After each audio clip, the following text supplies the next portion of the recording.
जब एक स्त्री अपने भीतर की शक्ति को पहचान लेती है, तब वो केवल परिवार नहीं, एक पूरी सभ्यता का पुनर्निर्माण कर सकती है।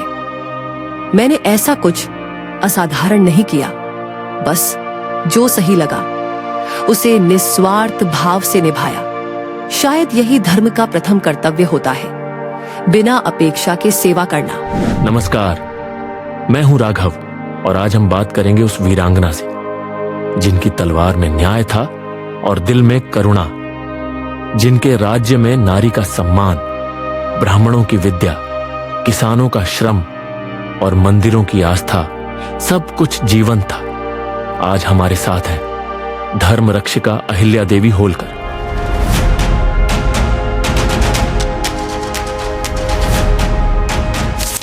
राघव, समय बदलता है, पर कुछ प्रश्न हर युग में एक जैसे होते हैं। मैं कौन हूं? मेरा धर्म क्या है? मैं समाज में किस उद्देश्य से हूं? मैंने जब ये प्रश्न अपने आप से पूछे थे, तब उत्तर सत्ता में नहीं, सेवा में मिला।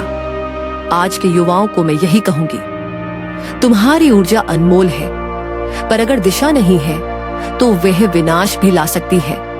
तुम्हें क्रांतिकारी बनना है, पर सिर्फ नारे लगाकर नहीं, अपने आचरण और संस्कारों से। माता, आपने बाल विधवाओं को आश्रय दिया, मंदिरों का जीर्णोद्धार किया, धर्मशालाएं बनाई, लेकिन इन सब के पीछे आपका नाम ज्यादा कहीं नहीं उभरा। क्यों? जहां नाम का लोभ होता है, वहां सेवा नहीं रह जाती। मैंने मंदिर इसलिए नहीं बनवाए कि इतिहास मेरा नाम याद रखे। मैंने वो दीप जलाए ताकि अंधकार में डूबा मनुष्य पुनः अपने भीतर की रोशनी देख सके। बहुत सी स्त्रियां जिनको समाज ने अपवित्र कहा, मैंने उन्हें अपने महल में स्थान दिया, ना ही किसी दया के भाव से, बल्कि समझ से कि हर आत्मा पवित्र है, बस समाज की दृष्टि मैली हो चुकी है। आज की युवा पीढ़ी, विशेषकर लड़कियां, एक भ्रम में है। उन्हें लगता है कि स्वतंत्रता का अर्थ है सब कुछ तोड़ देना, परंपरा, परिवार, नारीत्व की मर्यादा।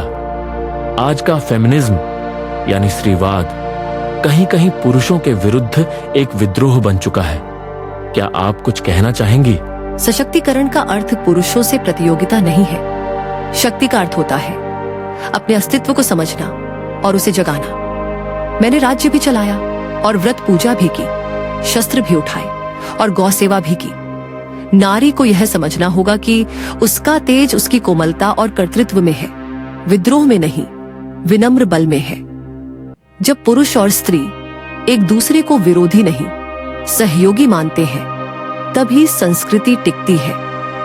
परंतु एक बात और कहनी है, जिसे सुनते ही समाज आंखें फेर लेता है, पर मैं मौन नहीं रहूंगी। आज जब मैं भारत की बेटियों की आंखों में देखती हूं, तो उनमें सपनों से ज्यादा डर दिखाई देता है। डर उस सड़क का है जहां रास्ते से ज्यादा नजरें घूरती हैं, और डर उस समाज का है जहां बलात्कारी खुले घूमते हैं और पीड़िता को ही दोषी बना दिया जाता है। जब एक बेटी घर से निकलने से पहले दुपट्टा नहीं, डर ओढ़ती है, तब जान लो संस्कृति नहीं बची, केवल उसका मुखौटा बचा है। मैंने छत्रपति शिवाजी महाराज जी से यह सीखा कि अगर एक भी नारी रोती है तो सारा राज्य दोषी है, और जो समाज अपनी स्त्रियों की रक्षा नहीं कर सकता, वह मंदिर बनाकर भी ईश्वर को प्रसन्न नहीं कर सकता। यह पाप तब मिटेगा जब बेटियां पर तलवार चलाना नहीं, अपना आत्मबल पहचानना सीखेंगी, और बेटे मर्दानगी नहीं, मर्यादा का अर्थ समझना सीखेंगे। आपने एक बार कहा था, सत्ता का मूल्य तभी है जब वह जनसेवा में हो। आज सत्ता अक्सर केवल अधिकार की भूख बन चुकी है। क्या आपका कोई संदेश है? सच्चा शासक कभी सिंहासन का मोह नहीं करता, वह तो केवल एक सेवक होता है।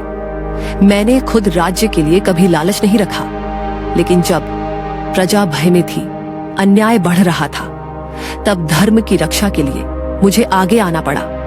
जो युवा राजनीति में जाना चाहते हैं, उनसे मैं कहती हूँ, राजनीति पद के लिए मत करो, प्रजा के लिए करो। और जो महिलाएं नेतृत्व चाहती हैं, वे पहले अपने मन का नेतृत्व करें, नारीत्व को समझें। क्या आज का भारत आपकी दृष्टि में सही दिशा में है? भारत की आत्मा आज भी जीवित है, बस धूल में दब गई है। मुझे पूर्ण विश्वास है जब युवा अपनी संस्कृति से जुड़ेंगे, जब स्त्रियां अपने नारीत्व को शक्ति मानेंगी, जब पुरुष महिलाओं के साथ में चलेंगे, तब भारत पुनः जागेगा।